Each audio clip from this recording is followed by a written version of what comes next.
What is up, you guys? All right, so we are on to day 11, and if you are listening to the podcast, you cannot see my full level of, I'm in a mood today. We're sassy with our mood today. We've got like the whole vibe of everything going on.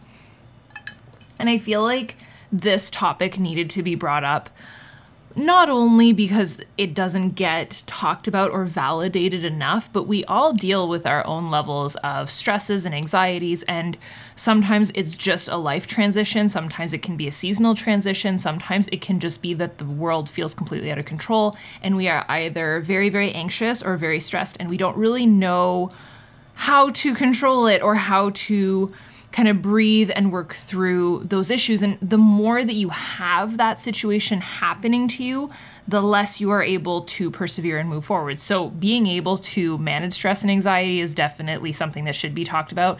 And can I just kick this off by saying, like, give yourself some grace. You are a human.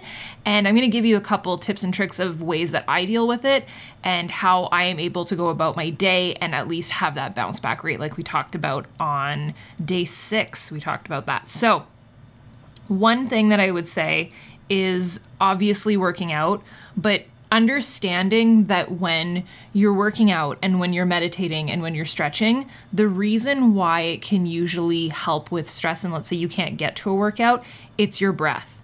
So if you ever take notice, and I started doing this, when you're stressed and you're anxious or you're angry or you're frustrated or emotional, you will take very shallow breaths. They won't be deep, belly-filled breaths. They won't be long breaths. They will be short and shallow. And whenever you think about someone that's stressed out, it's very like, right? Like there's nothing, it's like a stressed out dog. Like there's nothing that is really calm and peaceful about that. But if you can take a second to just take a deep breath in and a deep breath out, that can help a ton, which that's why I really believe in working out and meditating, because it just forces you to take long, deep breaths. Now, the other thing would be a magnesium supplement. And I know that this might sound weird. And yeah, I know that there's like a bazillion different options out there right now, from CBD to all of the other things.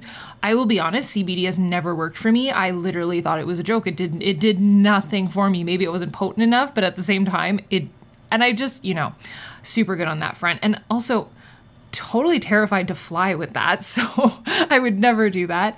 Now, you kind of need an option, right? To how do you calm down without losing the motivation. And something that's worked for me that I take on days that I need it is a magnesium supplement. So that has worked. That has worked a ton. There's this thing called Natural Calm that you can just get off of Amazon. There's a sleep version, which will actually help you if you struggle with anxiety right before bed. It will help you fall asleep in a natural way. It's literally called Natural Calm, and not sponsored, by the way. I like it. Andre takes it way more than I do. He actually really likes it just to help him wind down before bed. You just mix it in some water. It tastes pretty good. And I think it's usually like lemon strawberry flavored. And yeah, it's at Whole Foods, it's on Amazon, and there's a bunch of different flavors, and it works really, really well. The other thing that I would say is to not only take note of what's triggering you, to try to get to the bottom of it. We've talked about a sounding board and just digging deeper into the issue and seeing what triggers it. So if it's always at a certain time of day, take note of either what you're doing, what's triggering it, what you're eating. It could be a daily dose of social media that is not serving you. It could be carbs and refined sugars and things like that aren't working. That definitely happens to me. If I have a very carb-loaded dinner and I try to sleep later on in the evening, I will have a heart rate that is way more elevated than it should be. That feels very much like anxiety. And it's a weird feeling, and it usually happens after a very carb-loaded dinner. The best tip that I can give you, and I do this all the time, you might just need a reset in your day, especially if you're a woman. If you just need a little pause and a reset, go take a bath. Light a candle, go take a bath. This is where I get so many comments on my videos about how many freaking baths do you take in a day. Now, some days I take it at night, some days I take it in the morning. Some days I take it at 2 o'clock in the afternoon because yes, I have that luxury and I work from home, but at the same time, if I'm feeling completely out of control, the thing that will reset me is a bath. Always. I have my bubble bath, I got my candles, I've got my music, and I just chill out. And I ask Andre not to come in or disturb me or whatever. For even if it's just like 10-15 minutes, it always works. It's the best reset.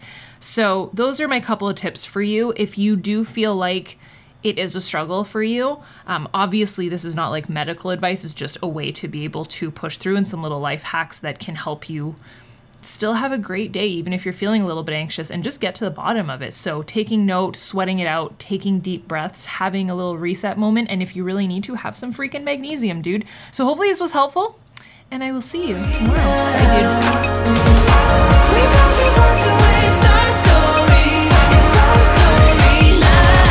Let's go.